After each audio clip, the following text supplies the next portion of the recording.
네, 급등TV 빵유입니다. 오늘의 특별했던 한 종목을 알아보는 시간, 오늘 한 종목 시간이 돌았고요. 오늘 같은 경우에도 결국은 이 테마주의 흐름에 대해서 다시 한번 말씀드려보도록 하겠습니다.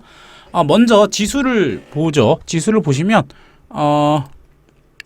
현재 코스피, 코스닥 모두 일단 어느 정도 5일선을 지켜주는 모습, 추세가 아직은 완전히 무너지지 않은 모습을 보여주고 있습니다. 이래서 오늘 테마주들이 많이 올랐다라고 볼 수 있을 것 같고요.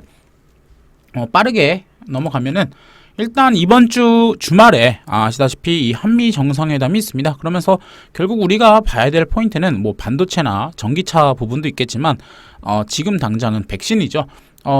선진국들은 어떻게 보면 지금 백신을 접종을 다 하고 있는 상황인데 우리나라는 아무래도 늦다 보니까 이 전 국민이 가지고 있는 관심 주제가 백신이다라는 포인트를 이해하셔야 되겠고요. 백신 테마주는 역시나 이 모더나와 화이자 쪽이 되겠죠. 그래서 이제 화이자 쪽이 될 거고요. 특히 이제 기술 이전, 그러니까 이미 들어와 있는 화이자보다는 그래도 앞으로 들어올 모더나 또 mRNA 기술에 대해서 관심이 많을 겁니다. 그래서 우리가 이 관련주들 꼭 기억을 하셔야 되겠고 또 지켜보셔야 된다는 그 부분을 잊지 마셔야 되겠죠. 그래서 일단은 보시면은 대장주, 그러니까 대형 대장주는 역시 삼성바이오로직스죠. 그래서 삼성바이오로직스 같은 경우에 이 어떤 과거의 이 매물대 구간을 돌파를 했습니다. 그래서 차트적으로도 굉장히 좋고요. 그리고 5일선을 지금 지켜주고 있는 모습을 보여주고 있습니다. 물론 이게 59조짜리 엄청나게 무거운 종목이기 때문에 이 종목을 상한가를 바라시진 않겠지만 어떻게 보면 이 테마주나 이 mRNA 그 모더나 관련주의 어떤 방향성을 확인하는 데는 굉장히 중요한 지표다라고 말씀드릴 수 있을 것 같습니다. 더불어서 우리가 국산 RNA 백신 자존심이라고 할 수 있죠. 아이진 같은 경우에도 보셔야 되는데요. 이 종목 같은 경우에 지금 5일선, 지금 경고 먹은 상태인데 5일선을 지금 지키고 있다는 점을 체크하셔야 되겠습니다. 그거 말고도 서린바이오, 또 아미노로직스, 이연제약, 이거는 이제 KPX 생명과 이거 같은 경우는 이제 화이자 테마주죠. 그래서 화이자 테마주까지 계속 보셔야 될 것 같고요. 결국 이런 테마주들의 특징은 뭐냐? 결국은 추세가 잃어버리면 투매가 나오기 마련이죠. 그래서 사실상 재료는 남아 있고요. 또 우리가 실제로 이 모더나의 기술 이전을 받게 되면 이게 주말 동안 나온 뉴스이기 때문에 월요일 날 기사로 다뤄질 확률도 높죠. 그렇게 된다면 월요일까지 다음 주 초까지는 이 mRNA 백신 관련 테마주들이 어떤 시세를 줄 수 있습니다.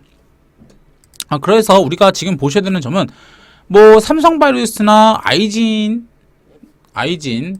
또 ST팜 이런 종목들은 실제로 수혜주니까 어느 정도 펀더멘탈이 있다라고 보겠지만 일반적인 서린바이오, 아미노로직스 이런 애들은 사실 어떻게 보면은 테마성이 강한 종목들이지 않습니까? 그래서 이런 종목들을 볼 때는 최근에 어떤 차트적인 포인트를 보셔야 됩니다.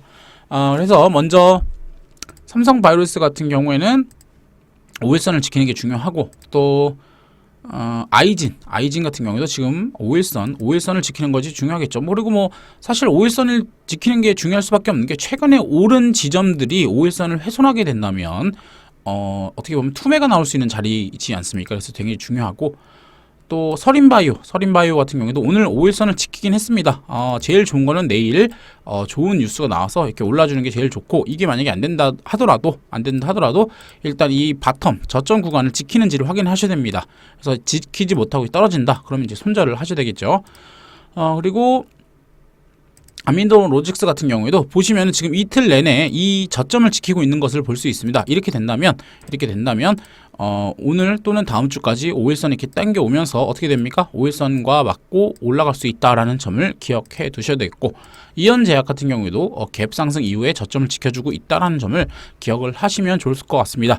어찌됐든 간에 이 mRNA 백신 같은 경우에는 바이오주 특성상 이 테마성이 강하고 또 어떻게 보면은 이 국민적 관심을 받고 있기 때문에 테마성이지 않습니까? 그래서 이 어떤 차트적인 포인트가 굉장히 중요하다라고 말씀드릴 수 있을 것 같습니다. 그리고 우리가 좀 중요하게 여기셔야 될 게 있습니다. 바로 이 신규 코로나 확진자 같은 경우에 미국 같은 경우에는 백신 접종률이 60%가 넘었습니다. 물론 그 추가적인 부스터샷을 맞아야 되긴 하겠지만 어찌됐든 간에 백신 접종률이 60%가 넘어가면서 실질적으로 마스크를 벗는 지역들이 하나둘씩 나오고 있는 상황입니다.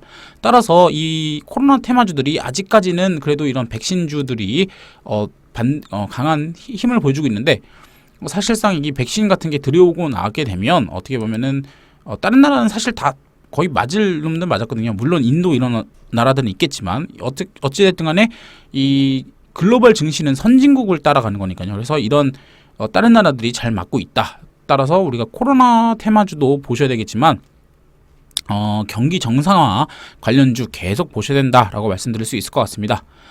그리고 다음으로는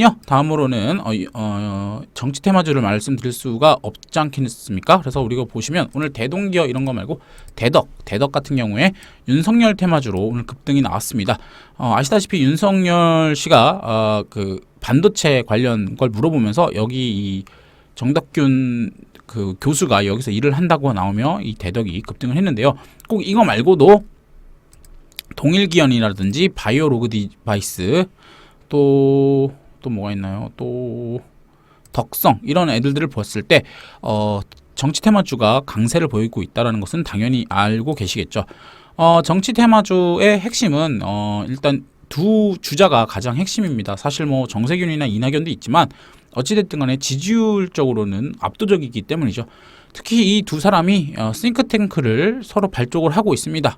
그래서 점점 이 본격적인 행보를 내딛고 있다라는 점을 보셔야 될 것 같고, 윤석열, 이재명 구도에서는 서로 치고받으면서 움직일 수밖에 없습니다. 예를 들면 오늘 대덕 같은 이런 종목들은 윤석열 테마주죠. 그럼에도 불구하고 오늘 뭐 어떤 종목이 있었습니까? 뭐 CS 같은 종목, CS 같은 종목들 같은 경우에도 반등이 나오는 모습을 보여줄 수 있고, 또 형제엘리트 같은 경우에도 오늘 막판에 좀 올라주는 모습을 보여주고 있습니다. 물론 이런 종목들이 워낙 많이 올랐던 종목인 만큼 이런 종목을 사시라는 말씀은 아니지만 관련주를 보셔야 될 것 같고, 최근에 올라온 종목들 같은 경우에는 오늘 대덕 같은 종목이 보셔야 되는 종목, 뭐 또 장중에 올랐던 이렌시스 양경석 그 사회이사가 서울대 법대 출신, 또 뭐 동일기업 같은 경우에도 오늘 엮였죠. 그리고 저희가 퍼스트 클래스로 말씀드렸던 백금 TNA 같은 경우에도 이 사람이 여기 있는 분이 과거 뉴스긴 하지만 이 통일문화연구원의 이마큐 이 백금 TNA 대표가 과거에 2011년도 노무현 때죠. 노무현 때 이제 엮이긴 했다. 그래서 이제 범여권 테마로 엮여 있는 상태입니다. 그래서 이런 종목들 한번 보시면 좋을 것 같습니다. 그리고 마지막으로 우리가 원전 테마주 한번 말씀드리도록 하겠습니다. 오늘 원전 테마주 대장이라고 볼 수 있는 한전기술이 아주 강한 상승을 보여줬습니다. 뭐 사실 워낙 이 테마주들이 많으니까 관심도 없으셨겠지만 한전기술 제가 계속 말씀드렸던 종목이었고요. 저점을 찍고 오늘 종가상으로는 역사적 신고가 아니죠. 전 고점을 돌파한 모습을 보여주고 있습니다. 한전기술 같은 경우에는 결국은 스마트 원전, 소형 원전 테마주겠고요. 소형 원전, 스마트 원전을 치시면 이렇게 많은 종목들이 나옵니다. 뭐 두산중공업, 우진, 뭐 많죠. 에너토크 이런 거 많고, 결국은 우리가 그리고 이제 한전기술 같은 경우에는 실제로 그 소형 원전 이 용역을 최근 받은 어떤 공시까지도 있다 보고, 또 이 종목이 사실상 진짜거든요. 그래서 찐 수혜주로서 엮이는 상태입니다. 뭐 아시다시피 이 원전 테마주 같은 경우에는 여야 모두 현 정권이 원래는 탈원전이었는데 여야 모두 이제는 소형 원전을 해야 된다라는 식으로 우호적 입장으로 바뀌어 있는 상태입니다. 그래서 원전 테마주, 정책 테마주로서 장기 상승이 예상되는 종목이고요. 물론 단기적으로 거의 한 5배, 4배 정도 올랐습니다. 대장주 1조 7천억짜리가 이렇게 4배 오르는 게 쉽진 않지만, 아시다시피 정책주 과거에 어떤 종목이 있었습니까? 뭐 두산중공업 같은 경우에도 아시다시피 지금은 원전으로 오른 거지만 이때는 무려 대략 한 6배가 났네요. 6배, 8배가 났는데 이때 올랐던 게 지금 이게 5조거든요. 이때 8배가 났던 게 바로 그 풍력 발전 때문에 이렇게 많이 올랐죠. 그리고 또 비슷하게 CS 윈드라는 종목이 있습니다. 이 종목 같은 경우에도 풍력 테마로서 바닥 7,000원에서 10만원까지 거의 13배, 15배 올랐고요. 3조입니다. 이렇게 오른 종목이 조정을 받았는데도 불구하고 3조. 이 얘기는 과거에 대략 한 4조까지 올라갔다는 얘기죠. 이 얘기를 들었을 때 한정기술 같은 경우에도 큰 테마, 장기 추세를 봤을 때는 추가적인 상승이 가능하겠고요.